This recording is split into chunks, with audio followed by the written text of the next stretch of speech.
March 17, 1968. Firebase buttons, Quang Tri Province, South Vietnam.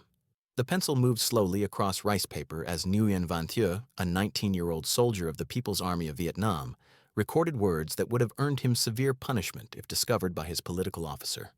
The Americans throw away more food in one day than my village eats in a month. Either our government has lied to us about everything, or I am dreaming. Through the wire fence of the prisoner compound, he had just witnessed something that contradicted 4 years of communist propaganda.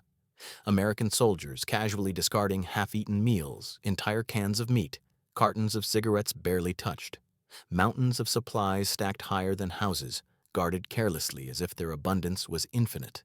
In North Vietnam, a single can of condensed milk was a treasure worth a month's wages. A pack of cigarettes could feed a family for a week.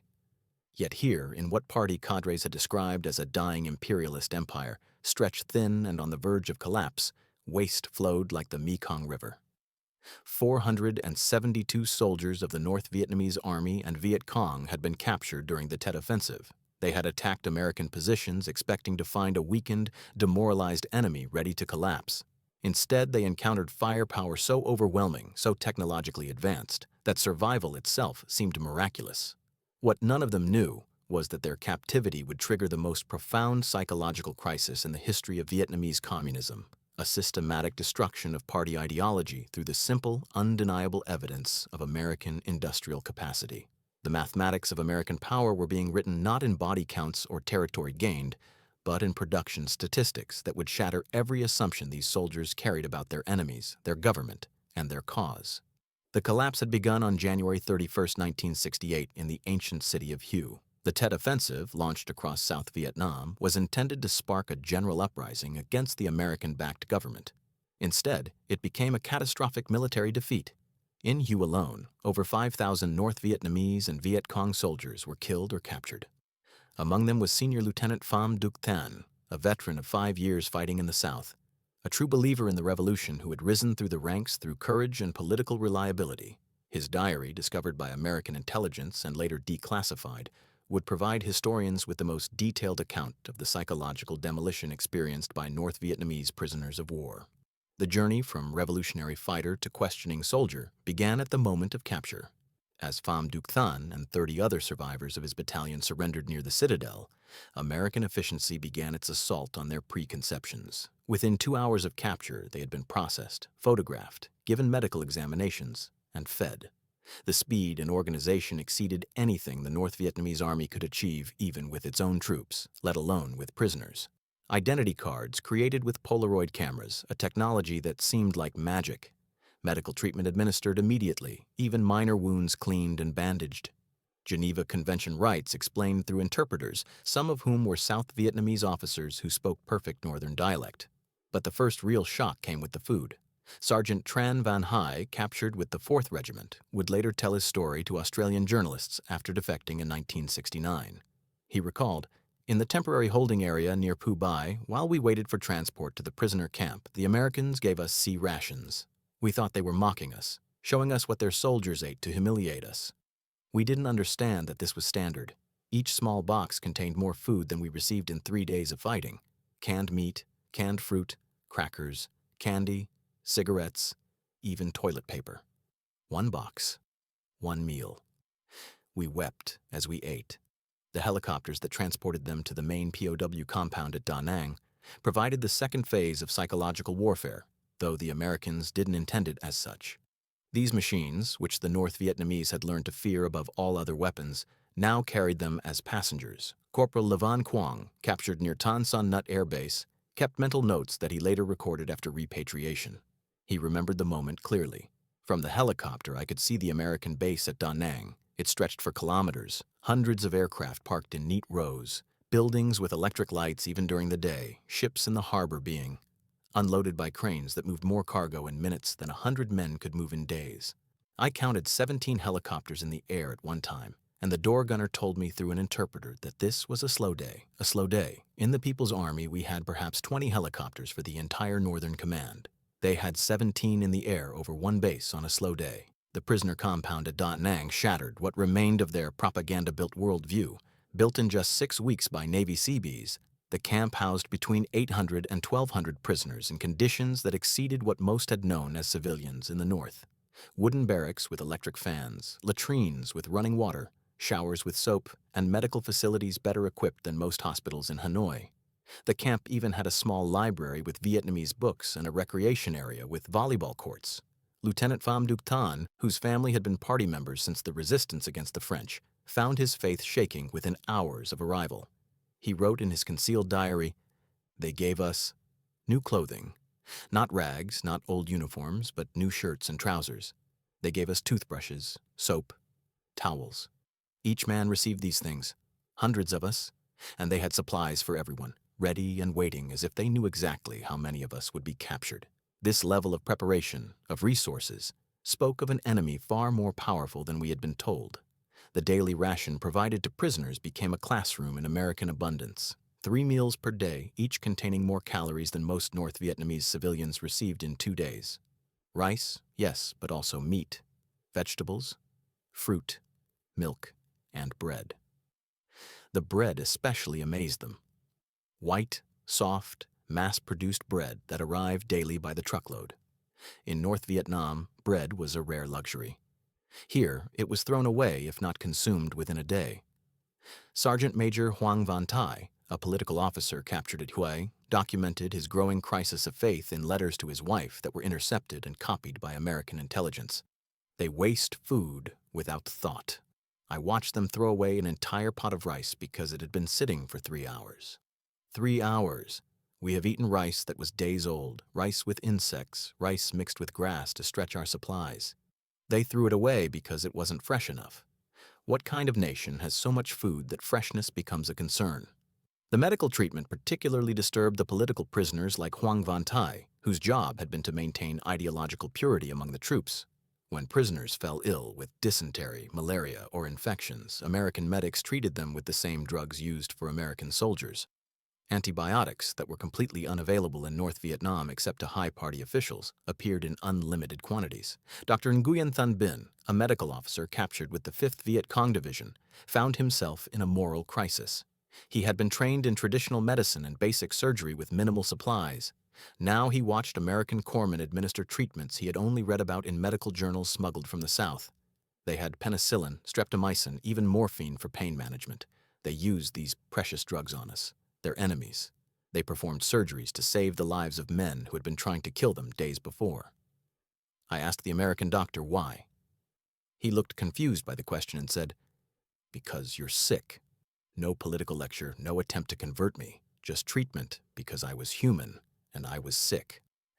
This shook me more than any interrogation could have.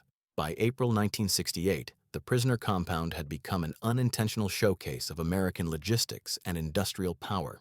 Prisoners assigned to work details within the camp discovered systems of organization that defied their understanding of how armies functioned. The camp kitchen processed meals for over 1,000 prisoners using equipment that would have served a major hotel in Hanoi. Walk-in refrigerators, electric stoves, mechanical dishwashers, and food supplies that arrived on schedule, every schedule, without fail. Private First Class Bui Van Dong, assigned to the kitchen detail, wrote in a statement given after he volunteered for the Chu Hoi program, "Every 3 days, a truck arrived with fresh food. Meat, vegetables, rice, everything. The schedule never changed. The truck always came. In the People's Army, we sometimes went weeks without resupply. Here, the Americans supplied their prisoners more reliably than our government supplied its fighters. I began to understand that we were not fighting an enemy that was weak or stretched thin. We were fighting an enemy that could feed 1,000 prisoners better than our government could feed its own army." The camp generator provided another lesson in American technological superiority. It ran continuously, 24 hours a day, providing electricity for lights, fans, refrigeration, and the camp public address system. The fuel consumption would have bankrupted a North Vietnamese provincial government. Yet the Americans burned diesel without concern, knowing more would arrive on schedule. Corporal Phan Van Min, an electrician before his conscription, studied the generator during his work details. It was a Caterpillar diesel, 150 kilowatts. One generator produced more power than my entire district in Tay Binh province. It ran all day, every day, maintained perfectly.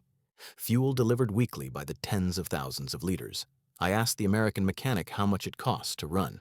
He shrugged and said he didn't know. They just ordered fuel, and it came. The casualness of infinite resources. Summer 1968 brought expanded work programs as American forces needed labor for construction and logistics. Under Geneva Convention rules, prisoners could volunteer for work that didn't directly support combat operations. Hundreds volunteered, desperate to leave the compound and see more of this impossible America they had heard about but couldn't believe. What they witnessed would complete the demolition of communist propaganda. At Cam Ranh Bay, perhaps the most visible symbol of American logistical might in Vietnam, prisoners worked unloading ships and moving supplies. The scale of the operation defied comprehension. This single base, carved from jungle and sand in less than 2 years, handled more cargo monthly than the entire port of Haiphong managed in a year. Sergeant Nguyen Van Duc, working on the docks at Cam Ranh Bay, tried to count the ships he could see from shore. He stopped at 43. There were too many to count accurately. Some were being unloaded, some were being loaded with materials being sent back to America, and more waited at anchor in the bay. The cranes never stopped. 24 hours a day, cargo moved. Pallets of ammunition, crates of food, containers of fuel, vehicles, aircraft parts, building materials, medical supplies. Rivers of material flowing from America to Vietnam. We had been told the Americans were running out of supplies, that their economy was collapsing under the weight of the war. This was the opposite. This was abundance beyond measure. The prisoner workers witnessed American engineering capabilities that seemed impossible. At Bien Hoa Air Base, they watched as Navy Seabees constructed an aircraft hangar in 5 days. 5 days. The structure, large enough to hold a C-130 transport, went from empty ground to completed building in less than a week. The workers used prefabricated materials, electric tools, and a level of coordination that looked choreographed. Private Tran Van Kiet, who had helped build fortifications in the jungle using hand tools and months of labor, could barely process what he was seeing. We spent 6 months digging tunnels and bunkers at Cu Chi, working by hand, losing men to cave-ins and exhaustion. These Americans built a structure larger than anything we had created in less than a week. They used machines for everything. Cranes lifted materials that would have required 50 men. Electric saws cut through steel beams like scissors through paper. And they worked casually, talking and joking as if building the impossible was just another day. But nothing prepared the prisoners for their first glimpse of the American PX, the post-exchange stores that served American soldiers. At Long Binh, prisoners working at a supply depot were taken through the PX on their way to lunch. What they saw inside challenged their understanding of economics and scarcity. Rows of shelves stocked with goods that didn't exist in North Vietnam or existed only as treasures for the elite. Cigarettes in dozens of brands sold for pennies, candy bars, soap, razors, cameras, radios, watches, clothing, books, magazines, even small refrigerators and televisions.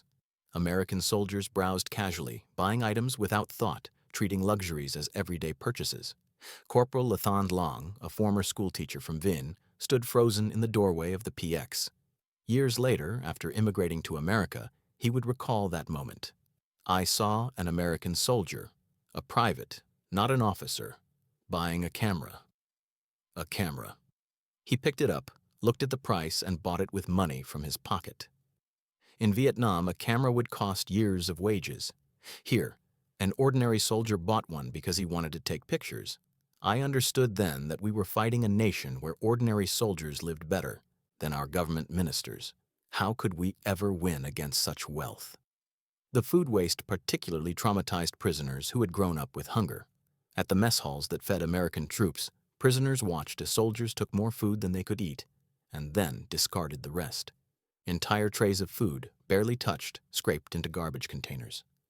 Private First Class Vo Van Tam, working at a mess hall at Tan Son Nut, wept the first day. They threw away meat. Good meat, cooked meat, meat without spoilage. They threw it away because one soldier had taken too much and didn't finish it.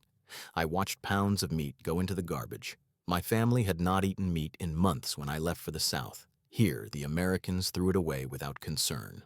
The guard saw me crying and thought I was homesick. I couldn't explain that I was crying because I finally understood how completely we had been lied to about everything. The aircraft particularly impressed prisoners who understood their significance. At Da Nang Air Base, prisoners working on runway maintenance saw the full spectrum of American air power. F-4 Phantoms taking off every few minutes, C-130 transports delivering supplies, B-52 bombers, though based in Thailand and Guam, occasionally visible on training flights, and helicopters of every type swarming like insects. Senior Lieutenant Pham Duc Than, watching an F-4 takeoff, calculated in his diary what he was witnessing meant. In one day, from this one airbase, I counted over 200 combat sorties. 200. The entire North Vietnamese Air Force had perhaps 200 combat-capable aircraft total. This one base, one of several dozen American bases, launched more sorties in a day than our entire Air Force could manage in a week, and these aircraft returned, were refueled, rearmed, and launched again. The logistics of this sustained air campaign represented industrial capacity we couldn't match in a century. The helicopter fleet especially amazed them. These machines, which had changed warfare in Vietnam, appeared in numbers that seemed absurd. At any given moment, dozens of helicopters were visible in the sky around major bases.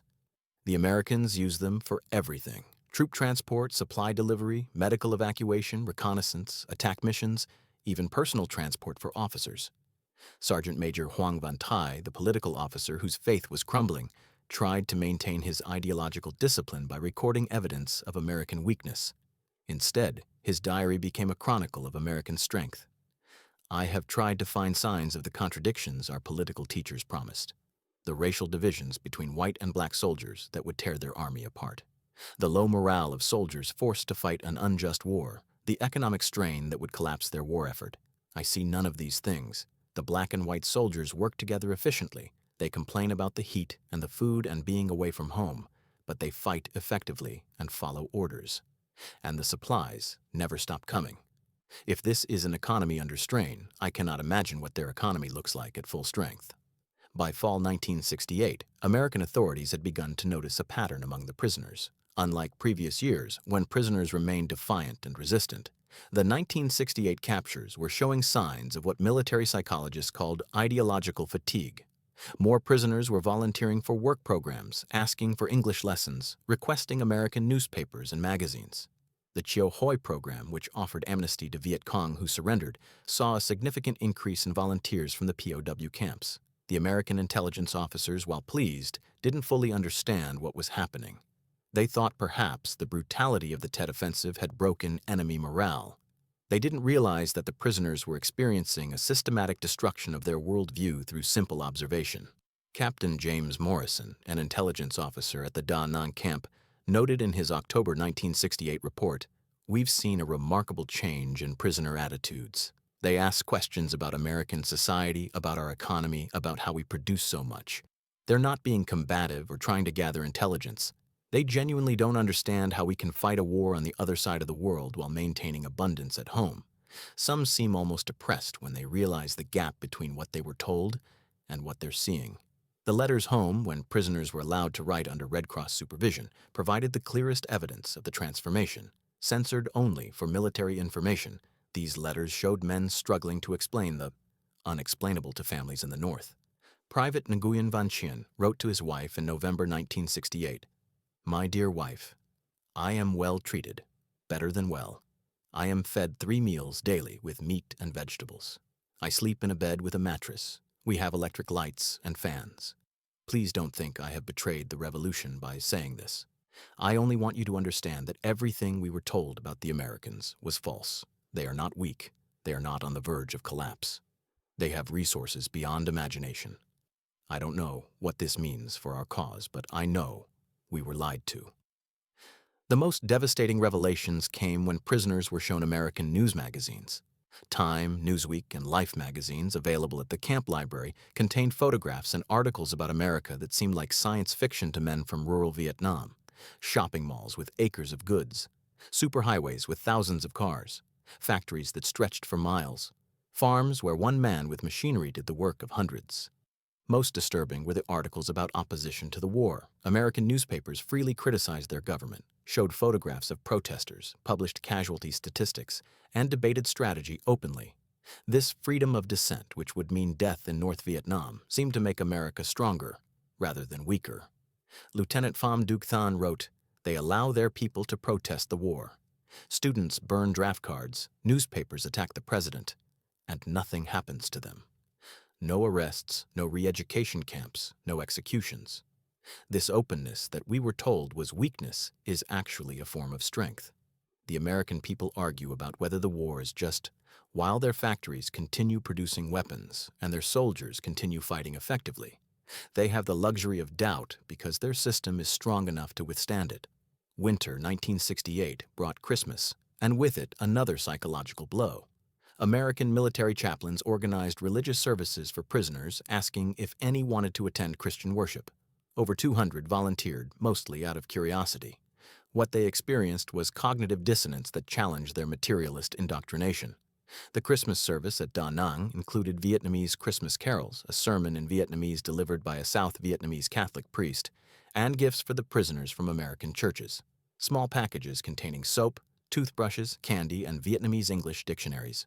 Each package included a note from an American family expressing hope for peace. Corporal Tran Van Hai, who had been taught that religion was superstition used to oppress the masses, found himself confused by what he saw. The Americans practice their religion freely. They have chaplains in their military. They pray before meals, and their religion teaches them to show kindness to enemies. The priest said God commanded them to love their neighbors, including those who hate them. This religious teaching made them treat us well. Not political ideology, not propaganda, but religious belief. We were taught religion was a tool of oppression. Here it seemed to make them more humane. The Christmas meal provided to prisoners included turkey, ham, potatoes, vegetables, bread, and pie. Quantities of food that represented luxury beyond the experience of most. They were served by American soldiers who had volunteered to work on Christmas so prisoners wouldn't go without a holiday meal. This generosity from enemies spending their holiday serving those who had tried to kill them created a moral crisis for many prisoners. Private Bui Van Dong, who would later defect and immigrate to America, remembered that Christmas clearly. The Americans who served us our Christmas dinner were young, my age. They smiled and wished us Merry Christmas in broken Vietnamese. They were away from their families, serving a holiday meal to their enemies, and they did it without resentment. I had been taught Americans were racist imperialists who valued only money. These young men valued something else, something our political officers never mentioned. They valued human dignity, even for enemies. By early 1969, the transformation was becoming impossible to hide.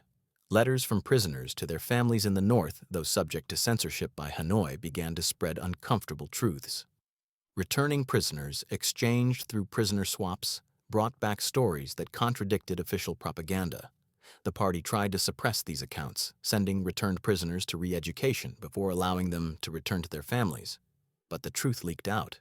The Americans were not weak. Their economy was not collapsing, and they treated prisoners better than the North Vietnamese government treated its own people.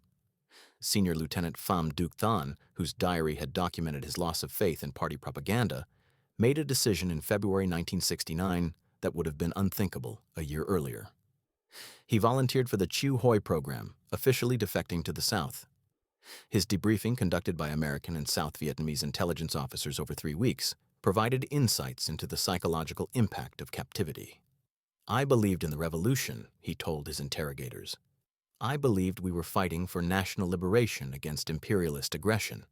I believed the Americans were paper tigers, strong in appearance but weak in reality.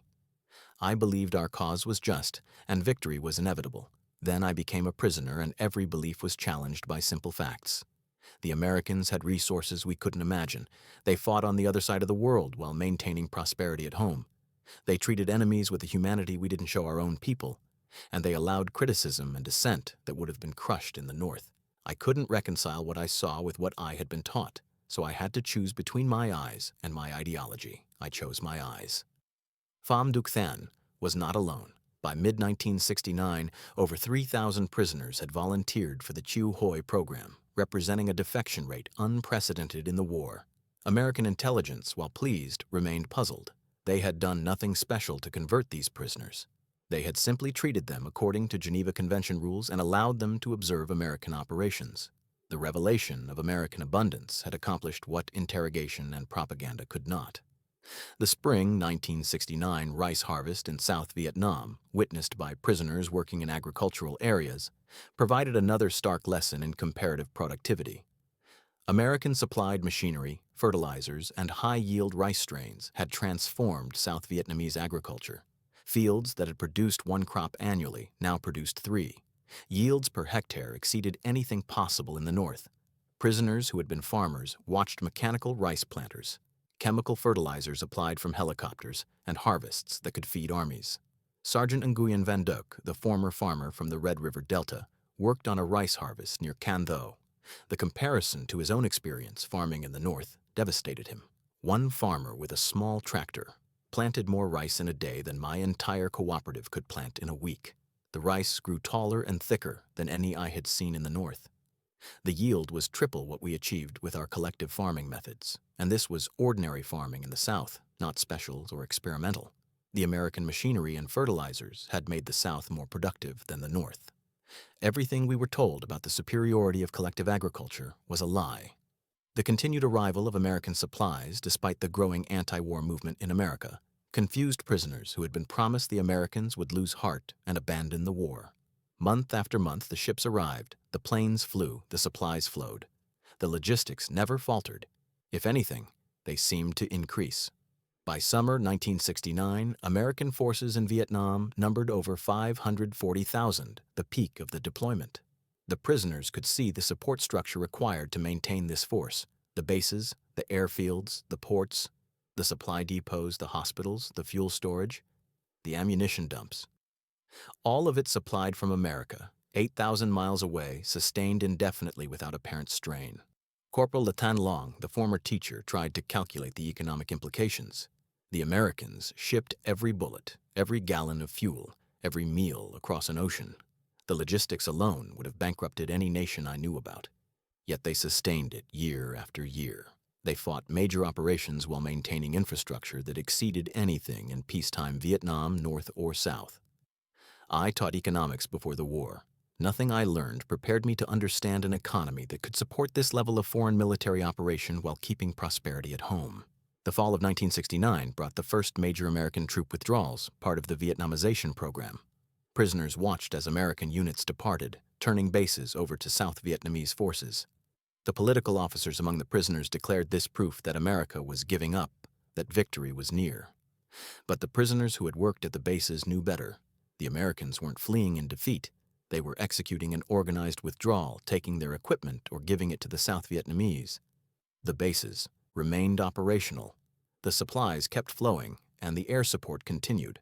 More importantly, the prisoners had learned enough about American capacity to understand a fundamental truth. If America was withdrawing, it was a political decision, not a military necessity. The United States could continue fighting indefinitely if it chose to. It had the resources, the technology, and the industrial capacity to wage war in Vietnam for decades without significant strain on the homeland. The war would end because Americans chose to end it, not because they had to. This realization was perhaps more demoralizing than any military defeat. Private Vo Van Tam articulated what many prisoners were thinking. We can't defeat them militarily. We can only wait for them to defeat themselves politically. We can't destroy their army. We can only hope they lose the will to fight.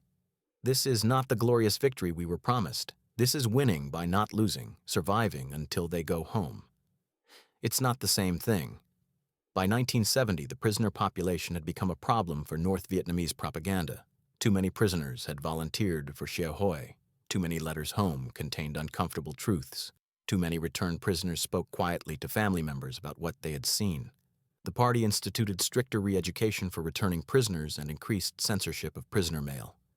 But the truth continued to spread through whispers and private conversations. The American war machine was real. The abundance was real. The technological superiority was real. And the lies were exposed.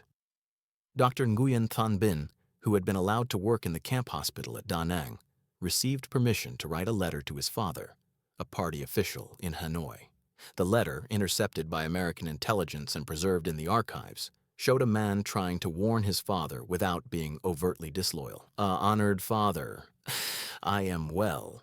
I am being treated fairly, and my medical skills are being used to help fellow prisoners.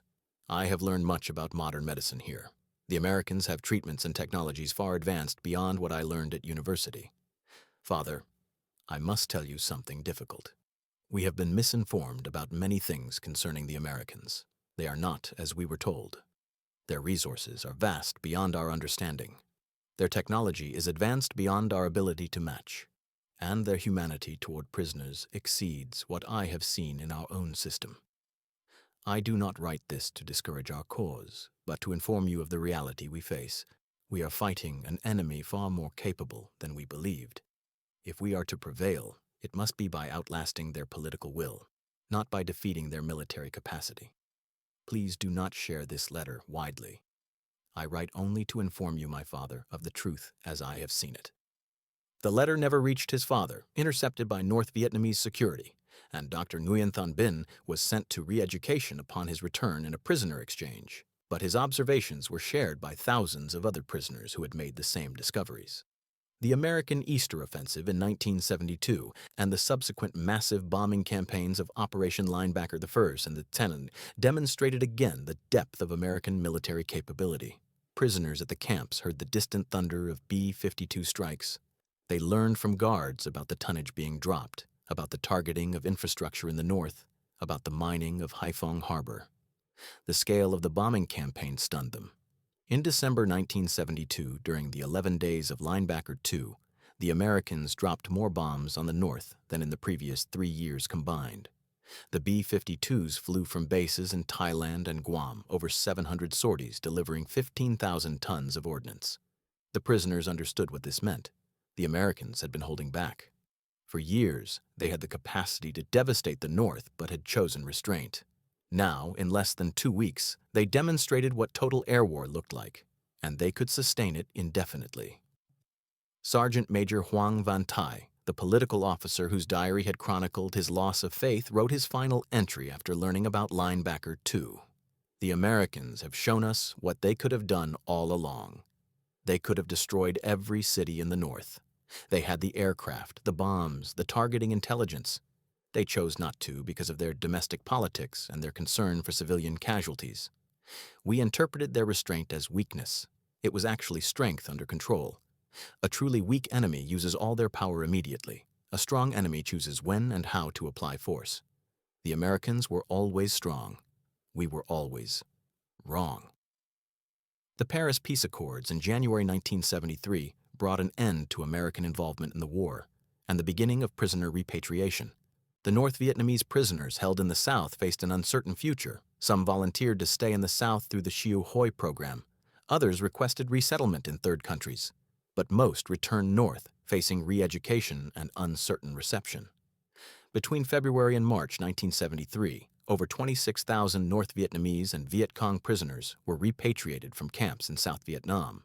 They returned to a North Vietnam that had been heavily bombed, that faced food shortages, that struggled with war exhaustion. The contrast between the abundance they had witnessed in captivity and the scarcity they found at home intensified their psychological crisis. Private Nguyen Van Chien returned to his village near Hanoi, found conditions worse than when he had left for the South 5 years earlier. His wife and children looked thin. The collective farm produced barely enough to survive. Electricity remained sporadic. Consumer goods were almost non-existent, and everywhere the party demanded revolutionary discipline and sacrifice. He had seen another world, a world of abundance and freedom, and he could not unsee it. I tried to forget what I had seen, he would later tell interviewers after escaping to Thailand in 1979. I tried to believe again in the revolution, in the party, in the promise of socialist prosperity. But every day, the gap between promise and reality was too obvious. We had defeated the Americans, we had achieved reunification. But we were poor, hungry, and controlled. The Americans had left Vietnam, returned to their abundance, and forgotten us. We had won the war, but lost everything else. The re-education programs for returning prisoners attempted to counter what the party called imperialist contamination. Prisoners spent weeks or months in sessions designed to restore ideological purity, to explain away what they had seen, to reframe their experiences through Marxist-Leninist analysis. The re-educators explained that American abundance was built on exploitation, that the wealth prisoners had witnessed was stolen from the Third World, that the kindness shown to prisoners was manipulation designed to undermine revolutionary consciousness, that material prosperity without socialist equality was morally hollow.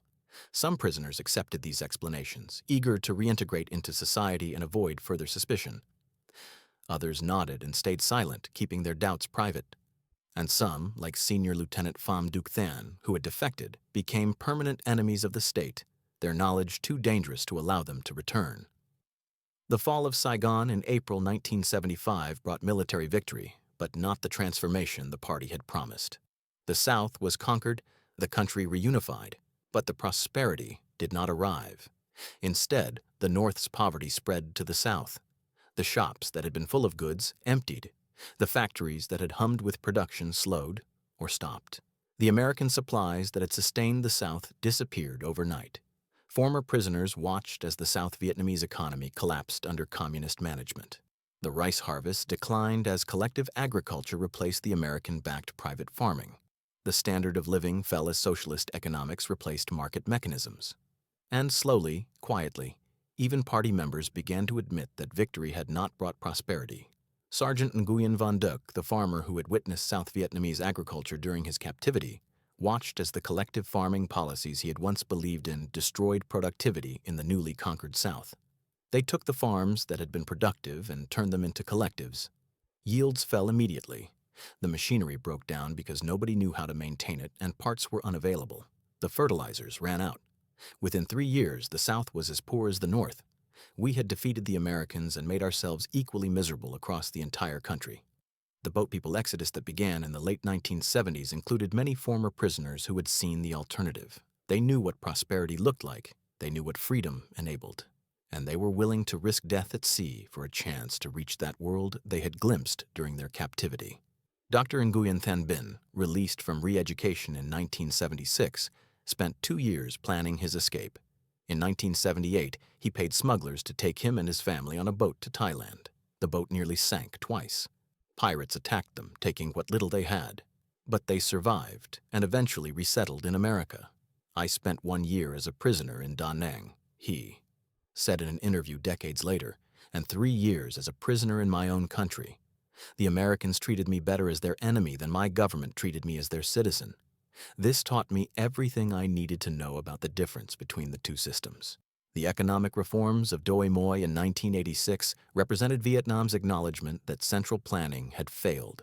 The party maintained political control but opened the economy to market mechanisms, private enterprise, and foreign investment. The results were immediate and dramatic. Production increased, living standards rose, consumer goods appeared in shops, and Vietnam began to look more like the South Vietnamese economy prisoners had witnessed during the war. By the 1990s, Vietnam was welcoming American investment, trade, and diplomatic relations. Former enemies became economic partners. And quietly, in private conversations, former prisoners acknowledged that they had been fighting against a system that actually worked. The visits to America by former prisoners in the years after normalization of relations provided the final chapter in their transformation. They saw the America that had been impossible to imagine during the war. They visited the factories, farms, and shops that produced the abundance they had witnessed in Vietnam. They met the families of American veterans, and they understood finally that what they had seen in the prison camps was not propaganda or temporary wartime excess, but simply normal American life.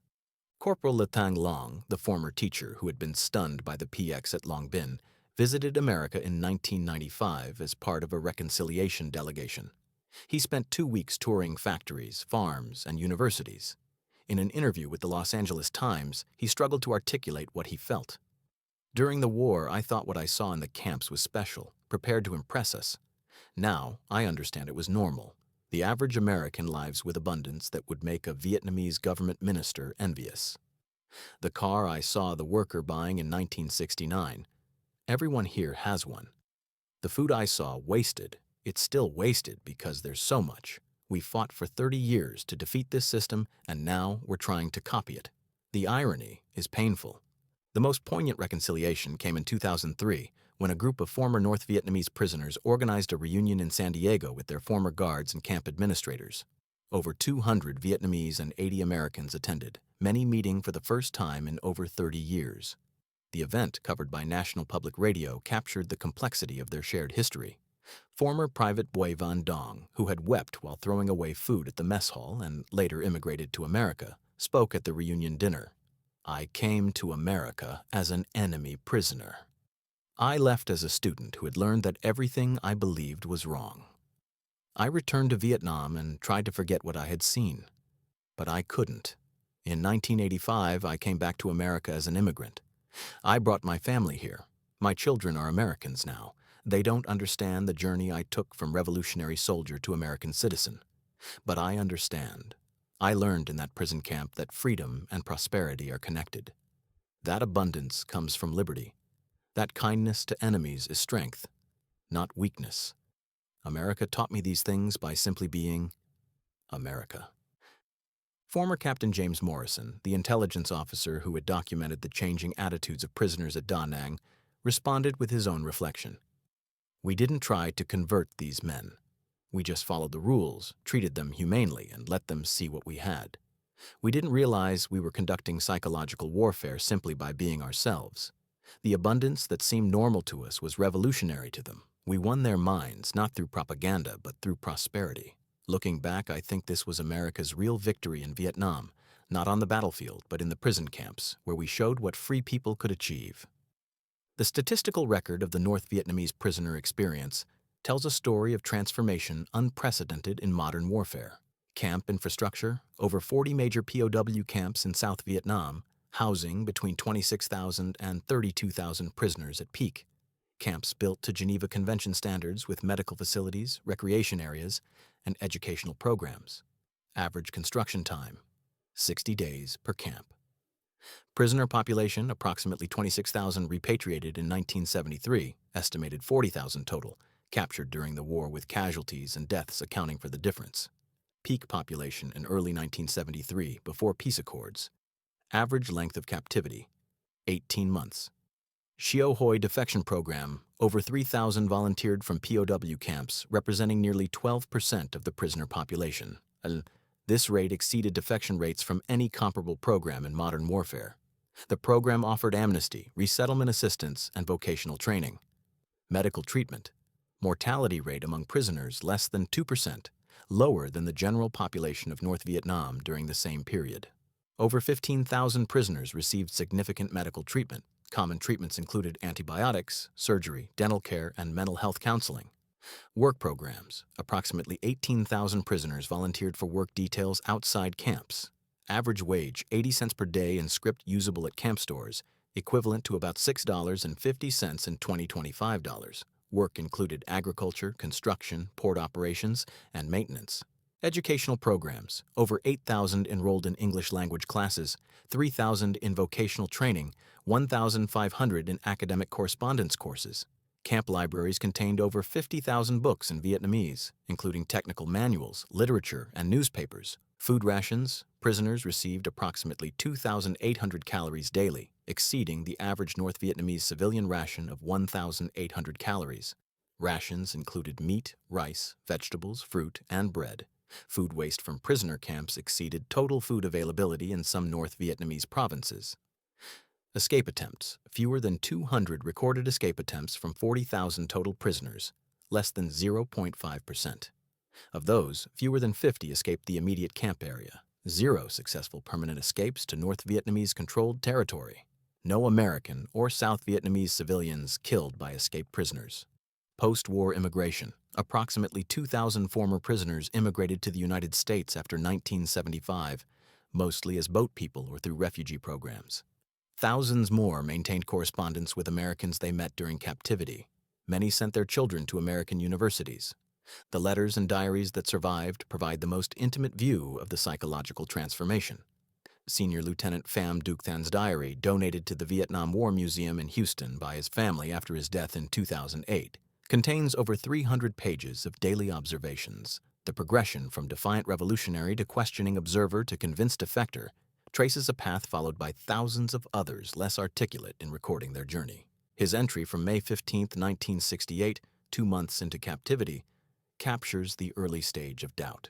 Today, I argued with the American Guard about which system was superior. I cited Marx and Lenin.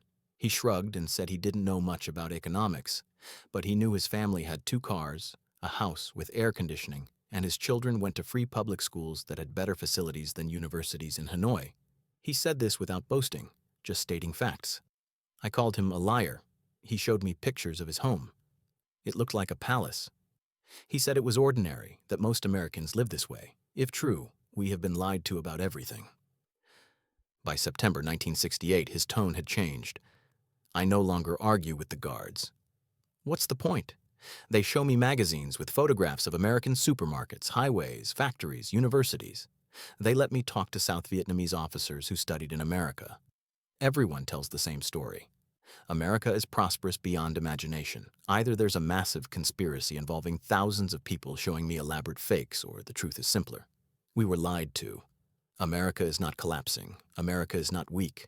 America is the richest, most powerful nation in human history, and we're fighting them with Chinese rifles and rice balls. His final entry before volunteering for Chiu Hoi in February 1969 expressed resignation and acceptance. I've decided to defect, not because I hate Vietnam or my family, but because I can't live with lies anymore. I've seen the truth. I've seen what's possible when people are free to work, create, and prosper. I've seen that abundance comes from liberty, not from central planning. I've seen that treating people with dignity makes them productive, not weak. Everything the party taught me was wrong. Everything the Americans showed me was real. I can't go back and pretend I don't know these things. So I'm choosing truth over loyalty. History will judge whether I'm a traitor or a truth-teller, but I know what I've seen, and I can't unsee it. The North Vietnamese government's response to the prisoner problem revealed how threatening these transformed soldiers were to the regime.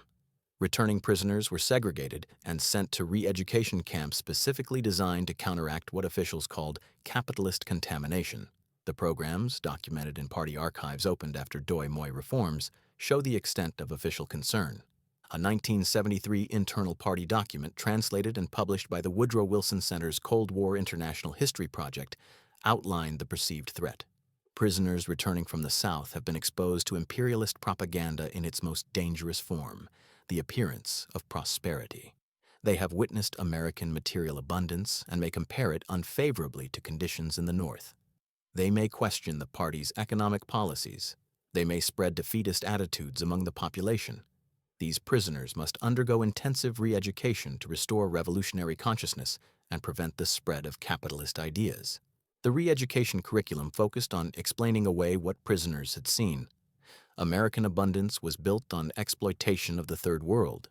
The kindness shown to prisoners was psychological manipulation. Material prosperity without socialist equality was spiritual poverty. The American system was inherently unjust despite its apparent success. But the re-educators faced an impossible task. They were trying to convince people to disbelieve their own eyes. The prisoners had not read about American prosperity. They had lived within it. They had not been told about American abundance. They had eaten it, worn it, used it daily. No amount of ideological instruction could erase experiential knowledge. Many prisoners simply stopped talking about what they had seen. They nodded through re-education, gave the correct answers, and then returned to their villages where they quietly shared the truth with family members. The knowledge spread through whispers and private conversations, undermining party propaganda from within. The most damning evidence of the prisoner experience's impact came from party membership statistics. Of the approximately 26,000 prisoners repatriated in 1973, fewer than 3,000 ever rejoined the party. The rest remained politically inactive, neither opposing the regime openly nor supporting it enthusiastically. They had become what dissidents called internal exiles, physically present but psychologically detached from the revolutionary project. The children of former prisoners, interviewed decades later by Vietnamese and American researchers, described households where two realities coexisted: the public reality of party loyalty and revolutionary enthusiasm, and the private reality of quiet cynicism and suppressed knowledge. Nguyen Thi Mai, daughter of former prisoner Corporal Phan Van Min, recalled her father's silence. He never spoke about his time as a prisoner except once when I was 18 and about to join the party. He took me aside and said, "I won't stop you, but you should know the truth." Then he told me what he had seen in the prison camp. The food, the medicine, the electricity, the waste, the abundance. He said, "They treated me better as an enemy than our government treats us as citizens. Remember that when you take your oath. I joined the party anyway because you had to for career advancement. But I never believed. My father's testimony inoculated me against the propaganda." The normalization of relations between America and Vietnam in 1995 brought former prisoners face to face with the changes their country had undergone. The Doi Moi reforms had introduced market mechanisms that the prisoners recognized immediately. Private businesses, foreign investment, consumer goods and shops, all the elements of capitalism that they had been taught to despise but had witnessed working in captivity. Former Sergeant Major Hoang Van Thai, the political officer whose diary had documented his crisis of faith, was interviewed by a Vietnamese documentary filmmaker in 1997. Asked about his reaction to Doi Moi reforms, he laughed bitterly. "We're becoming what I saw in 1968. Private shops, market prices, foreign investment, even American companies operating here. Everything we fought against we're now adopting. I could have told them in 1969 that this was the path to prosperity, but I would have been shot as a traitor. Now it's official policy. We wasted 30 years proving that the prisoners were right and the party was wrong." The flood of Vietnamese students to American universities that began in the 1990s included many children and grandchildren of former prisoners. These families, which had seen glimpses of American education through the camp programs, prioritized sending their children to study in America. The knowledge gained during captivity, passed down through families, created a demographic of Vietnamese particularly oriented toward American education and values. Dr. Pham Van An, grandson of Senior Lieutenant Pham Duc Than, graduated from MIT in 2015 with a PhD in engineering. In his commencement speech, he acknowledged his grandfather's influence. "My grandfather was a prisoner of war who became a refugee who became an American citizen. He told me that his real education began not at military academy in Hanoi, but in a prison camp in Da Nang, where he learned that freedom and prosperity are inseparable. He learned that technological advancement comes from societies that reward innovation. He learned that abundance follows liberty. These lessons, learned behind barbed wire, shaped his life and through him, shaped mine. I stand here today, a Vietnamese American with an MIT PhD, as proof that the transformation he experienced in that camp continues through generations." The final assessment of the North Vietnamese prisoner experience must acknowledge a profound irony. The prisoners were defeated on the battlefield, captured by an enemy they had been taught to despise, and held in camps they expected to be brutal. Instead, they were treated humanely, fed abundantly, and exposed to a system that contradicted everything their government had told them. They returned to Vietnam with knowledge that made them dangerous to the regime. They had seen the alternative. They knew prosperity was possible. They understood that the party's promises were lies. And they passed this knowledge to their children and grandchildren, creating generations of Vietnamese who viewed their own system with skepticism and America with complicated respect.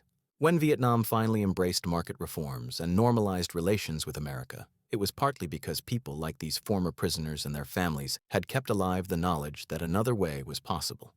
The seeds of Vietnam's economic transformation were planted in the prison camps of the American War, where abundance defeated ideology and prosperity proved more powerful than propaganda. The North Vietnamese prisoners of war experienced something unique in military history: defeat that became education, captivity that became enlightenment, and imprisonment that became liberation from ideological blindness. They had been sent to fight America and had been captured by America.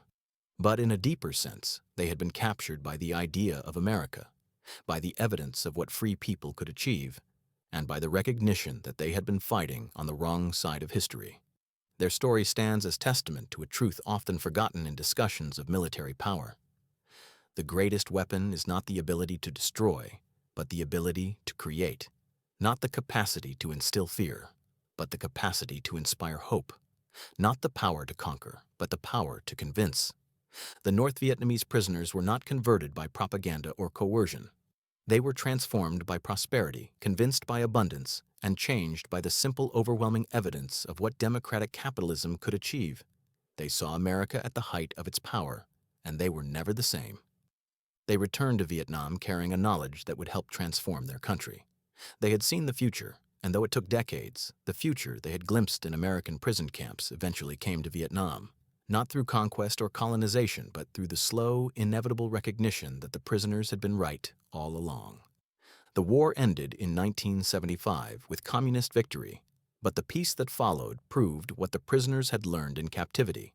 Military victory does not guarantee economic success. Political control does not create prosperity. An ideology cannot overcome the fundamental human desire for freedom and abundance. In the end, the North Vietnamese prisoners of war were defeated twice. First, on the battlefield, where American firepower overwhelmed them, and second, in the prison camps, where American prosperity transformed them. The first defeat was temporary, the second was permanent. They had been captured by an idea more powerful than any weapon, the idea that people should be free, prosperous, and dignified. And that idea, once seen and experienced, could never be forgotten or suppressed. Their journey from revolutionary soldiers to questioning observers to transformed individuals to carriers of dangerous knowledge represents one of the most remarkable mass psychological transformations in modern history, accomplished not through force or propaganda, but through the simple power of example. America won the propaganda war by not fighting it, by simply being America and letting the prisoners see for themselves. The North Vietnamese prisoners of war witnessed the arsenal of democracy at full power. They saw factories that never stopped, supplies that never ran out, and an abundance that never ended. They experienced humanity from enemies and dignity in defeat, and they learned the most subversive truth of all, that the American dream was real, that prosperity came from freedom, and that everything they had been taught was a lie. That knowledge, carried back to Vietnam in the minds of 26,000 men, planted seeds that would eventually transform their nation. The prisoners had been captured by America in 1968. Vietnam would be captured by American ideas in 1986. And by 1995, former enemies had become partners, bound together by the recognition that the prisoners had been right all along. They had seen America, and they would never be the same. Neither would their country. The transformation that began in prison camps in Da Nang and Long Binh eventually reached all of Vietnam, proving that ideas are more powerful than armies, that prosperity is more persuasive than propaganda, and that the evidence of abundance can defeat the most determined ideology. The North Vietnamese prisoners of war lost the battle but learned the truth, and in learning that truth, they helped win the peace.